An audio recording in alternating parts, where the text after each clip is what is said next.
And you've also been. We did help out by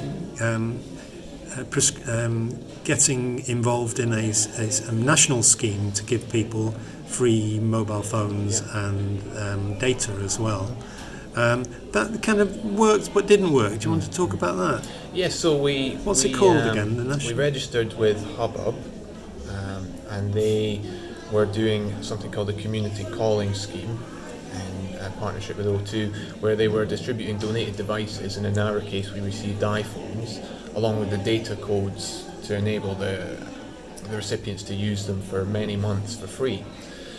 The problem we had, though, however, was the particular devices we got allocated were iPhones 6 SE, I believe.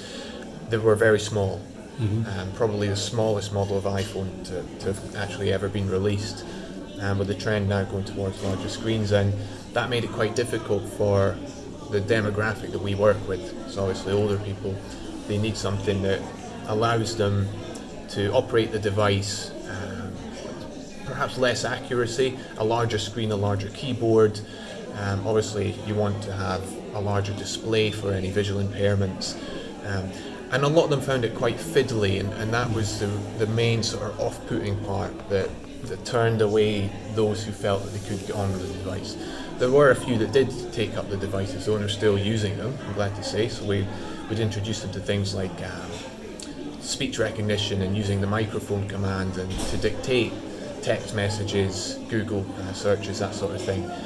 But yeah, the small screen made it quite difficult, and it's quite a steep learning curve with iPhones as well, because they're quite different to any other devices they may have used previously. Yes, I think I thought it was a brilliant system, but the realities of it are that not many older people were willing to go down that route, and those that did found it actually quite difficult, both with the phone and with sorting out the free data.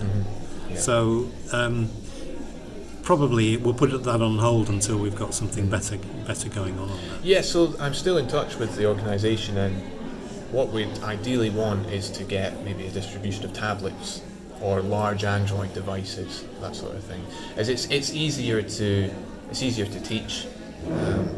I'm able to write up guides and that sort of thing on a much more simplified basis than I would with an iPhone or an Apple device. Yeah, and they're nice and big, and I think people would be willing to give that a go as an additional device to their phone rather than as a substitute.